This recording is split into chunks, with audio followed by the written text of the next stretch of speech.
Hi hello welcome to our channel. నేను మీ శ్రీ. ఈరోజు మనం చెప్పుకోబోయే కదా ఇష్టమైన సకుడ పార్ట్ 126. ఇక ఆలస్యం చేయకుండా కథలోకి వెళ్ళిపోదాం. ఆమె చుట్టూ చేయేసి అతను అడుగుతుంటే కంగారేసింది. ఇప్పుడు ఖచ్చితంగా కారణం అడుగుతాడు. ఏమని చెప్పాలి?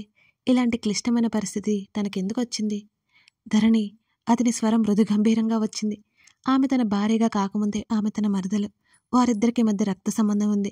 చిన్నప్పటి నుంచే ఆమె ఏడుపు అతనికి ఏమాత్రం నచ్చదు. ఇప్పుడు ఆమె శరీరం అదిరిపోయేలా ఏడుస్తుంటే అతనిలో కనిపించని కలవరం. I'm sorry. ధరణి మాట చిన్నగా వచ్చింది. ఆమె చేయి అతని చొక్కా కాలర్ మరింత గట్టిగా పట్టుకుంది.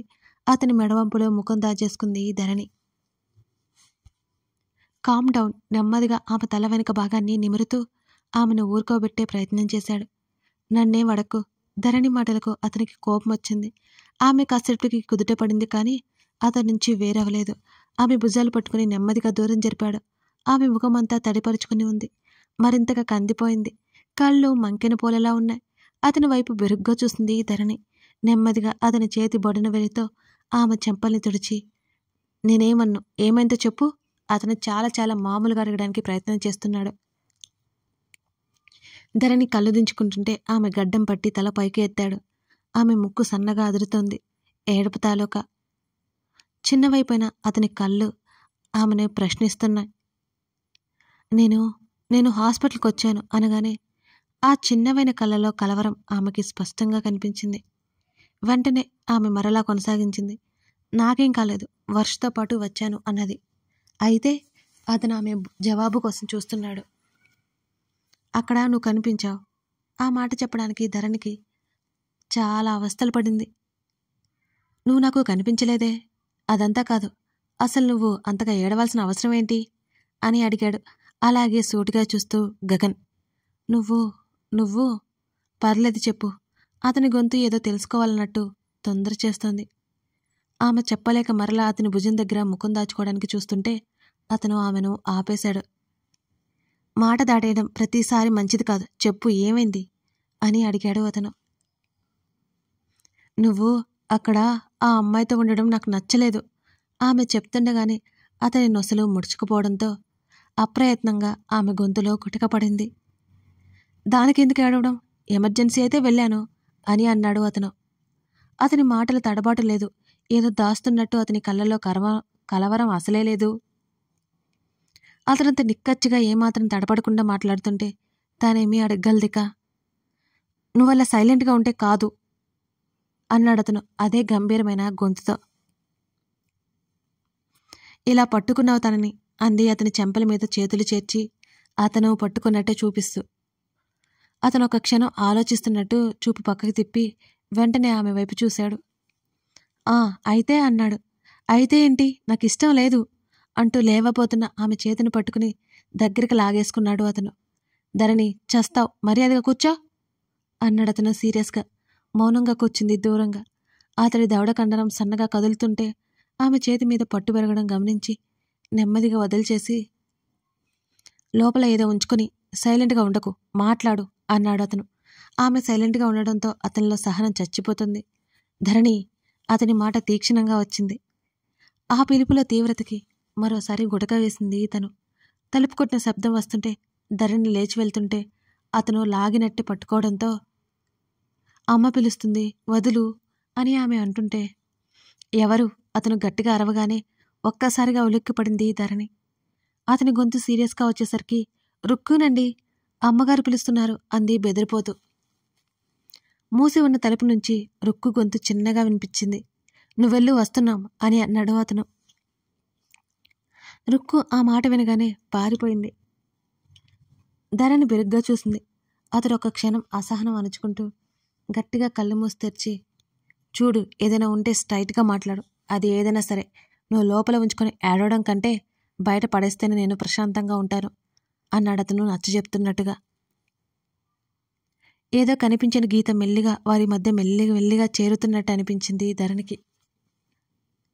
తను ఏదో మాట్లాడబోయి ఇంకేంటో టాపిక్ తీసుకెళ్ళినట్టు ఆ సిచ్యువేషన్ని తనే గంభీరంగా మారుస్తున్నట్టు ధరణికి అనిపించింది.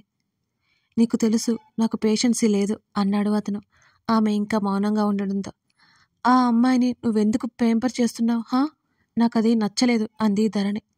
ఒక క్షణం అతని ఆలోచనలో ఏటో కదిలి ఆగాయి. లిజన్ అని సూటిగా చూస్తూ, నీకు ఆల్రెడీ చెప్పాను, షీ ఈజ్ మై ఫ్రెండ్. ఏదో హైడ్ చేయాల్సింది లేదు. నీకు తన గురించి తెలీదు. అవసరం లేదనుకున్నాను. క్లారిటీ వచ్చిందా అని అడిగాడు అతను. ఏమాత్రం తొణుకు బెరుకు లేకుండా అతను అలా మాట్లాడుతూ ఉంటే, దాని గురించి నేనేం అడగలేదు. తను నీతో ఉండాల్సిన అవసరం ఏముంది అని అడిగింది. ఆ క్షణం ఆమె సందేహం వేడాలి అంతే. ఇంకేం ఆలోచించలేదు ధరణి. తను ప్రాబ్లంలో ఉంది, దట్స్ ఇట్. అతని ఇంటెన్షన్లో ఇంకేం వేరేది కనిపించలేదు ధరణికి. ధరణి ఇంకేం మాట్లాడలేదు. ఇందుకే ఏడ్చావా అతను అడిగాడు. మరి కాస్త కళ్ళదించేసుకుంది ధరణి. అతను నిట్టూర్చి చిరుచెమటలతో తడిచిన అరచేతులను పట్టుకొని, నీకు ఏదైనా డౌట్ ఉంటే చూసిన వెంటనే రావాలి, అంతేకాని ఇలా రాత్రంతా ఏడుస్తూ కూర్చోకూడదు అని అన్నాడు అతను. చెంప మీద లాగిపెట్టి కొట్టినట్టే ఉంది ఆ మాట. నాకేం అనుమానం లేదు అన్నది వెంటనే కంగారు పడిపోతూ. సరే, క్లియర్ అయింది కదా, ఇంకొక రోజు ఏడుస్తూ కూర్చుంటావా అని అడిగాడు అతను. ఆమె మాట్లాడలేదు మళ్ళీ. ఆమె గడ్డం పట్టి తలపైకెత్తి ఆమె ముఖంలోకి చూశాడు. ఆమె పెద్ద పెద్ద కళ్ళల్లో మరలా నీళ్లు నిండుకొని ఉన్నాయి. ధరణి, నాకు ఏడిస్తే ఎంత కోపం వస్తుందో నీకు తెలుసు. ఏదైనా మాట్లాడుకోవాలి, అర్థమవుతుందా అని అతను చెప్తుండగానే ఆమె వెక్కిళ్ళ మధ్య ఏదో చెప్పింది. అది అతనికి అర్థం కాలేదు. ఇద్దరి మధ్య దూరాన్ని చెరిపేస్తూ ఆమె భుజం చుట్టూ చెయ్యేసి దగ్గరికి తీసుకోవడంతో, నేనేం అనుమానపడలేదు అంది అతని హృదయంలో ముఖం దాచేసుకుంటూ. సరే, ఇక వదిలే అన్నాడు అతను. ఆమె చెంప మీదకి కన్నీళ్లతో పాటు అతుక్కుపోయిన వెంట్రుకలను చెవి వెనక్కి తోశాడు. నిజంగా నాకు కోపం వచ్చింది కానీ అనుమానం కాదు. ఆమె మరలా ఏడుస్తుంటే, ఐ కెన్ అండర్స్టాండ్. నువ్వు ఫస్ట్లో సారీ చెప్పినప్పుడే ఏదో ఉందని నాకు అర్థమైందిలే. ఏడ్చి నాకు కోపం తెప్పించుకో అని అన్నాడు అతను. నువ్వు మళ్ళీ అలా ఉండకు ఇంకోసారి. అతని చొక్కాకి ముఖాన్ని తుడిచేసుకుంది ధరణి. ఎలా అని అడిగాడు. ఇంకొకరితో క్లోజ్గా అతన్ని చూడకుండానే చెప్పింది ధరణి. దీన్ని డౌటియా అంటారు, నువ్వు ఒప్పుకున్నా ఒప్పుకోకపోయినా అని గగన్ అనగానే వెంటనే తలెత్తి లేదన్నట్టు తల అడ్డంగా ఊపింది ధరణి. మళ్ళీ ఏడవబోతున్న ఆమెను చూసి, ఓకే, కామ్ డౌన్ అంటూ అతని 2 చేతులతో ఆమె చెంపలు తుడిచాడు. కోపం వస్తుందా నా మీద? అతను తన మాటలకి ఎక్కడ దూరం పెడతాడో అని ధరణికి భయం పట్టుకుంది.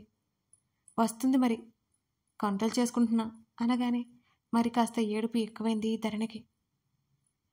నువ్వు ఇలా ఏడవకుండా నిన్ను హాస్పిటల్లో నేరుగా వచ్చి ఉంటే బాగుండేది. అది నీ మెంటాలిటీ కాదు. It's okay. పోనీ ఇప్పుడు నువ్వు ఇలా లోపల ఏదో పెట్టుకుని ఉంటే నాకు అస్సలు నచ్చదు అని నీకు కూడా తెలుసు అని చెప్పి, ఇప్పటివరకు నేను ఏం మాట్లాడానో అవన్నీ మాట్లాడడం నాకు నచ్చదు. అలాంటి డిస్టర్బెన్స్ నాకు ఇష్టం ఉండదు. Next time repeat అవ్వనివ్వకు.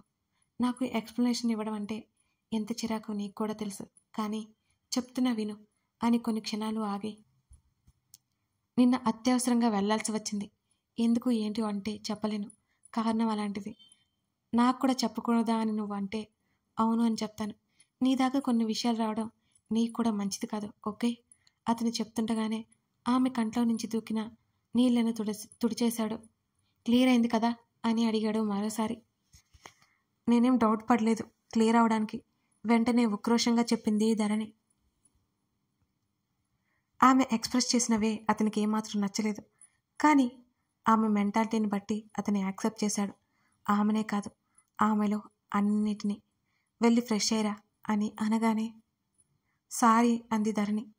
నీ సారీకి నేను క్లాస్ ఇవ్వాల్సి వస్తుంది, వెళ్ళు అని అన్నాడు అతను.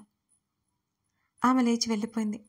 ఆమె కన్నీళ్లతో తడిచిపోయిన మాసిపోయిన అతని చొక్కాని చేత్తో ఒకసారి తడిమి మీద కోట్ వేసేసుకున్నాడు అలాగే ఉంచుకొని. ధరణి బయటకు వచ్చేసరికి అతను కిందకి వెళ్ళిపోయినట్టున్నాడు. తను ఓవర్ రియాక్ట్ అవ్వకుండా ఉండాల్సిందా? అయినా అతను అలా ఉండడం తను చూడలేకపోయింది. కరెక్టే, కానీ సరిగ్గా మాట్లాడి ఉండాల్సింది. అనుమానం లేదంటూనే అనుమానం చూపించిందా తను? ధరణి ఆలోచనలకి అంతం లేకుండా పోయింది. అతను ముందుకు వెళ్ళాలంటేనే ఎందుకో ముఖం చెల్లలేదు. అది కూడా అతని మీద ఉన్న ఆ ప్రేమ వల్లే. అతను ఎలా ఫీల్ అవుతున్నాడో అని తను అతని ఆలోచనలు కూడా మోయడం వల్లే. గగన్ మిస్డ్ కాల్ ఇచ్చాడు. కిందకి రమ్మన్నట్టుగా వెళ్ళలేదు, అలాగే కూర్చుంది తను. షాపింగ్ బ్యాగ్స్ అన్నీ సర్దుకుంటుంది శరణ్య. చెల్లి ఇక తర్వాత రోజు వెళ్ళిపోతుందనగానే అమృతకి చాలా దిగిలేసింది. ఉండమని చెప్పలేదు, వెళ్ళిపోవడం ఇష్టం లేదు. అక్క, బావగారు సూపర్ అంటూ తన అక్క బట్టల సెలక్షన్ చూపించింది శరణ్య.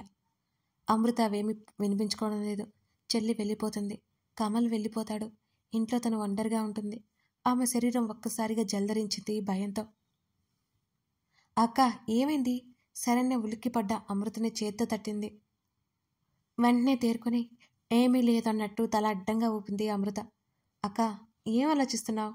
ఓహో, ఏం లేదు, నువ్వు వెళ్తుంటే ఏదోలా ఉందే అని అమృత అనగానే, పోనీ అమ్మని పంపించినా అంటున్న శరణ్య మాటలకి చిన్నగా నవ్వి వద్దన్నట్టు తల ఊపింది అమృత.